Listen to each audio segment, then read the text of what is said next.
না না, তুই কিন্তু আমার কোনো বেস্ট ফ্রেন্ড নোস। তুই হলি আমার কাছে আমার দেখা পৃথিবীর সব থেকে ভালো দিদি। জানিস তো, আমি না অনেক লাকি। কেন বলতো? কারণ সবার কাছে তো একটা করে মা থাকে, কিন্তু আমার কাছে দুটো মা। একটা হলো আমার মা, আর একটা হলো তুই। হ্যাঁ, এটা ঠিক যে আমাদের দুজনের বয়সের ডিফারেন্সটা হয়তো খুব বেশি নয়, কিন্তু তুই যেভাবে আমাকে ভালোবাসা এবং স্নেহ দিয়ে আগলে রেখেছিস না, এইরকম হয়তো কেউ কখনো পারতো না।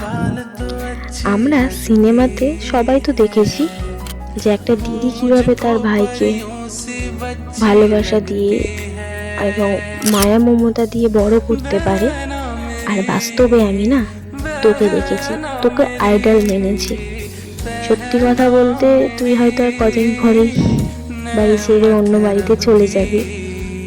জানি না তখন কতটা ভালোবাসা দিতে পারবি, তবে তোর কাছে একটাই রিকোয়েস্ট, এখন এখানে থেকে যেমন ভালোবাসা দিচ্ছিস, তখন ওখানে থেকে ওখানকার মতো করে আমাকে আগলে রাখিস, এইভাবেই ভালোবাসা দিস।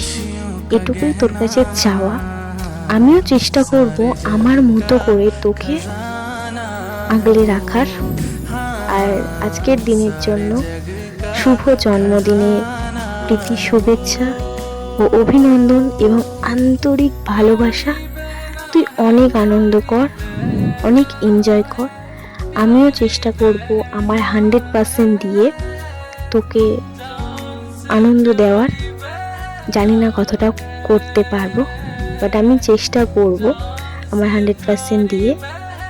আর আরও একবার happy birthday to my mother, my best sister, my support system, my love, my everything.